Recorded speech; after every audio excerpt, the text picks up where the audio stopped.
Fox 10 News at 9. I'm Lenise Lagan. And I'm Bob Grip. Don't forget to join the conversation on our website and our Facebook page.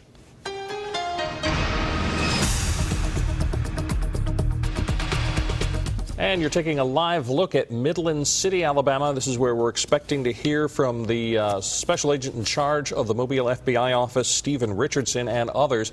They're expected to brief us on what happened today in Midland City.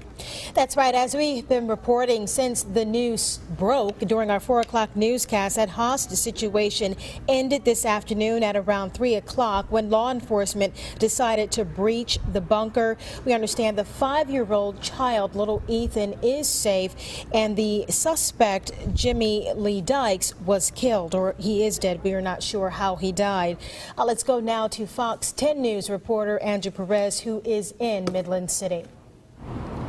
Yeah, that's right. After being held hostage nearly a week in an underground bunker, authorities, as you can imagine, were happy to announce that they rescued the boy and he's doing much better. FBI officials didn't initially release too many details about what exactly brought this crisis to an end, but here's what we've learned so far. In the last 24 hours, authorities say their negotiations with the suspect, Jimmy Lee Dykes, quote, deteriorated.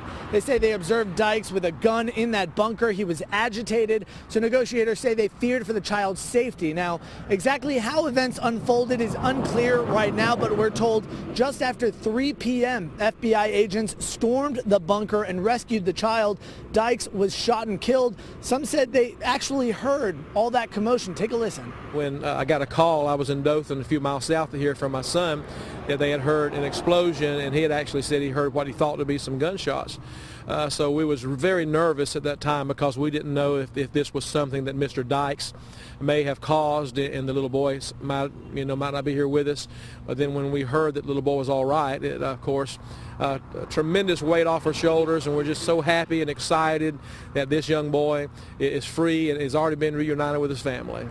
Now, authorities confirmed the child, who's been identified only as little Ethan, was taken to the hospital, and he appears to be physically unharmed. Crews right now, they're working to clear the bunker and surrounding scene for any improvised explosives. We're told authorities will release more information and answer a few more questions later tonight. Meanwhile, family and friends, as you can imagine, are certainly relieved tonight. We learned that little Ethan's 6th birthday is actually this coming Wednesday. He's certainly been through a rough couple of days, but has the support of the community behind him. There's more developments coming on this story. We're going to be back a little bit later in the show with those details. For now, reporting in Midland City, I'm Andrew Perez, Fox 10 News.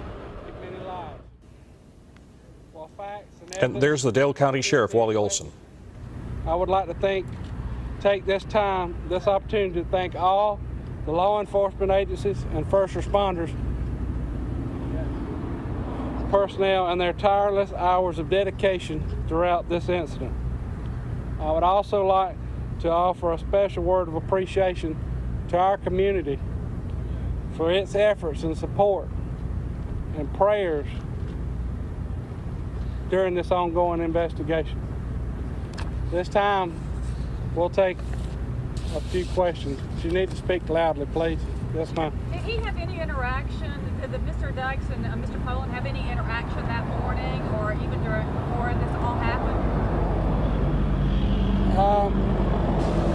Through the investigation, you're going to have to understand a lot of this stuff that there still is an ongoing investigation in this process.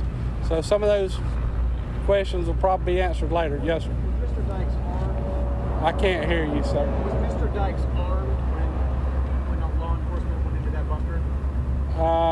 Yes. Sheriff Olson, can you tell us about the procedures that you guys undertook to go in and actually remove the child? At this time, we really don't want to, everything's being looked at and it's, be reviewed, and it's all still part of an investigation, and we can't answer a lot of questions like that right now. The mother had contact with the child? Yes, ma'am. The mother is in contact with her child, yes. During the time that he was under hostage? She's in contact with the child, and the child's doing good. Yes. Sure. Were you able to get anything on what the story was that Mr. Dykes wanted to tell? Right now, you're still gathering facts of the investigation. We're going to keep that stuff right now until the sheriff. What demands was he making while he was in there? Like I said, there's still an ongoing investigation, and we can only answer certain questions. Can you talk about the circumstances under which Mr. Dykes was ultimately killed? Can you go into details about that at all? All that is still part of an ongoing investigation. We can't release Was the boy threatened at all when you guys entered?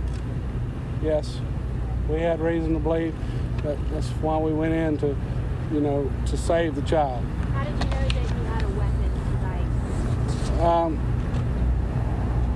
Dykes? Early on in the investigation, if you remember, he assaulted and shot Mr. Poland when he kidnapped Ethan originally.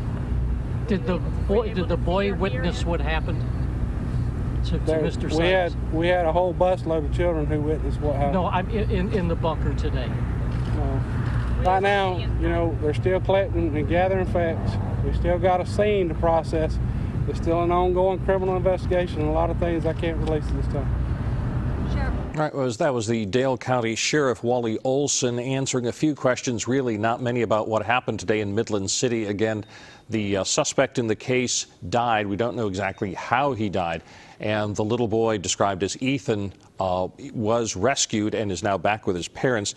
Also at that news conference, you saw him very briefly, was the special agent in charge of the Mobile FBI office, that's Steve Richardson. He was answering some questions as well. If there's more to it, we'll get back to it. Meantime, we'll hear from Andrew Perez also in a few minutes.